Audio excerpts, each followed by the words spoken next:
losing my little brother, there's nothing like, I mean, he was my only sibling, and I finally feel like I have shaken off all of this darkness and this negativity.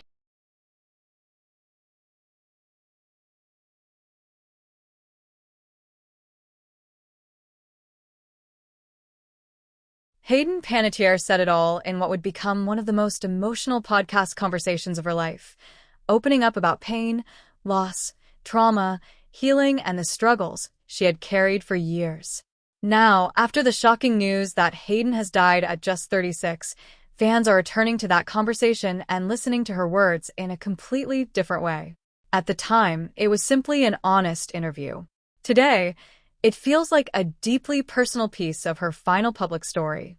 Hayden Panettiere was confirmed dead on August 16, 2026, with her representative confirming her passing and her father sharing a heartbreaking statement about his daughter. No official cause of death has been disclosed, and the circumstances surrounding her death remain under investigation. But while those final details remain unknown, one thing is impossible to ignore. Hayden had already been speaking openly about some of the most painful chapters of her life. In May 2026, she appeared on Jay Shetty's On Purpose podcast for a lengthy conversation about childhood fame, bullying, isolation, addiction, postpartum depression, relationships, trauma, motherhood, and rebuilding herself. Watching that conversation now is difficult because Hayden was not hiding behind a character or a carefully prepared Hollywood statement. She was talking about herself. She was looking back at the years that shaped her and explaining what the public had never fully understood. Hayden began working in entertainment when she was very young and eventually became internationally known as Claire Bennett on Heroes. Millions knew her as the cheerleader with extraordinary abilities, but behind that character was a young woman who had spent much of her life trying to understand where she belonged. In the podcast conversation, she discussed the pressure that came with being famous before she was old enough to understand what that fame meant. She spoke about bullying, isolation, and the emotional cost of growing up in an environment where so many people had expectations of her. As the conversation continued, Hayden became increasingly open about the experiences that followed her into adulthood. She discussed addiction and postpartum depression, subjects she had also explored in her memoir, This Is Me, A Reckoning. The conversation became an opportunity for Hayden to explain the person behind the headlines. She talked about what happened when her private struggles became public, how difficult it was to rebuild trust to herself, and how painful experiences could change the way someone sees the world. One of the most emotional parts of her story involved motherhood. Hayden had spoken publicly about the difficult decision surrounding custody of her daughter Kaya and the love she continued to have for her child despite the years they spent living apart. She wanted people to understand that her choices were connected to an extremely difficult period in her life, rather than the simplified version that had sometimes appeared in headlines. She also spoke about an abusive relationship and the difficulty of leaving a situation that had affected her sense of safety and self-worth. The podcast gave her space to discuss rebuilding herself after trauma, finding the courage to ask for help, and eventually reclaiming her power. And this is why the conversation feels so different today. Hayden was talking about survival. She was talking about healing. She was talking about trying to become comfortable with herself after years of allowing other people's expectations to influence her identity. Nobody watching that interview could have known that only months later, the actress would be gone. There was no confirmed indication that Hayden knew her life was nearing its end, and there is no evidence that the podcast was intended as a goodbye. But after an unexpected death, people naturally return to final interviews and listen for things they might have missed the first time. That is happening with Hayden now. Fans are replaying her words, looking at her expressions, and remembering how vulnerable she appeared during the conversation. Some may interpret her sadness as a warning, but that cannot be established as fact. Hayden had spent years dealing with painful experiences, and the emotions she expressed were connected to real events from her past. What the interview clearly shows is that she was carrying a lot and was willing to speak about it. That honesty may be one of the most important parts of her legacy. Hayden was not simply an actress discussing her career. She was a person trying to reclaim her own narrative. For years, The public had watched her through headlines about relationships, addiction, motherhood, and personal struggles. But on the podcast, she had the opportunity to explain those experiences herself. She could talk about what it felt like to grow up too quickly, to live under constant public attention, and to struggle with parts of herself that people could not see. She could discuss painful experiences without allowing a headline to define the entire story. That was especially significant because Hayden had spent decades in front of cameras.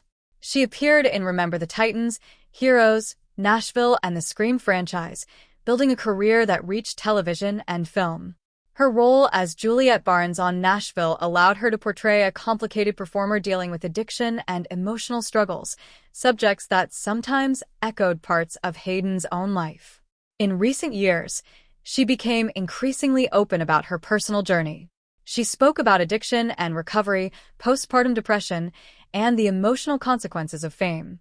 She also experienced the devastating loss of her younger brother Jay Panettiere in 2023. That loss deeply affected Hayden, and she later spoke about trying to process the grief and rebuild her life. Her 2026 memoir became another major part of that process. This Is Me, A Reckoning gave Hayden a chance to put her experiences into her own words and address parts of her life that had often been discussed through public headlines. She was entering a period where she seemed determined to be understood on her own terms. That makes her death even harder to process. She was only 36, and her birthday was just days away. She was born on August 21, 1989, meaning she died only days before turning 37. For fans who had watched her since childhood, the news was almost impossible to comprehend. Then there was her final Instagram post. On July 27th, Hayden shared a photograph of herself smiling with photographer Randall Slavin, along with a message about good times and good friends. At the time, it looked like an ordinary social media moment. Nobody knew it would later become one of her final public images. Now fans are returning to that photograph and seeing it through the painful knowledge of what happened afterward. That is one of the strange realities of sudden loss. A completely normal moment can become precious simply because we later learn that it was close to the end. But perhaps the most meaningful footage is still the podcast conversation because it captures Hayden speaking at length about the person she had become. She was not simply smiling for a photograph. She was talking about the difficult road that had brought her there. She was discussing the pressure of childhood fame and the complicated process of separating her real identity from the version of herself the public had created. She was trying to explain that recovery is rarely simple and that healing can take years. Her story was complicated, but it was also a story of resilience. She experienced extraordinary success, enormous pressure, painful losses, and deeply personal struggles, yet she continued trying to rebuild. She continued working. She continued speaking. She continued searching for a way forward. That is what makes the news of her death so devastating. It comes at a time when Hayden was sharing more of herself with the world than she had in years. She was writing a memoir, giving interviews, and appearing on podcasts. She was discussing painful experiences while also trying to show that a difficult past does not have to define an entire future. Still, it is important not to turn her final interview into something it was never confirmed to be. There is no verified evidence that Hayden knew she would die. There is no confirmed farewell hidden inside the podcast. The sadness fans hear in her voice should not automatically be interpreted as a prediction. Hayden was discussing genuinely painful experiences, and those emotions were real even without any knowledge of what would happen later. Her final podcast was powerful not because it predicted her death, but because it allowed Hayden to speak for herself. She had spent years being discussed by other people. Now she had finally created space to tell the story in her own words. She talked about moments when she felt lost, people who hurt her, choices she regretted, relationships she struggled to leave, and the process of finding herself again. She also talked about hope and rebuilding. Those words now feel especially emotional because the world has lost her so suddenly. When Hayden's father confirmed her death, he remembered his daughter as an incredible light and a force of nature who brought love and joy to people who knew her and to the millions who watched her on screen. That description captures why fans are grieving so deeply. Hayden was not simply another Hollywood actress. For many people, she was part of their childhood and teenage years. They remember Claire Bennett from Heroes. They remember Juliette Barnes from Nashville. They remember her from Remember the Titans and Scream. They remember her voice, her smile, and the energy she brought to the screen. Now they are watching old interviews because those videos are among the few ways they can hear her speak again. At the same time, important questions remain. The cause of death has not been publicly disclosed in the initial reports, so speculation should not be treated as fact. Until more verified information is released, the circumstances should be approached carefully. What we do know is that Hayden Panettiere died at 36, shortly before her 37th birthday, after spending her final public months opening up about her life and sharing a story she clearly wanted people to understand. That may be why this conversation matters so much today. We did not know it would become part of her final public legacy. We did not know that the woman sitting across from Jay Shetty would be gone only months later. We did not know that her voice in that conversation would become something fans would return to while trying to process an unimaginable loss. Hayden Panettiere said it all in her own way. She told her story, opened her heart, and left behind a record of the woman she was beyond the headlines. Today, we have lost her, and her fans are left with memories, performances, and a voice that will continue to remind them of the person behind the fame. Her final podcast may not have been a goodbye, but it gave the world something incredibly valuable. Hayden speaking for herself. She was acknowledging her pain, discussing healing, and trying to reclaim her identity.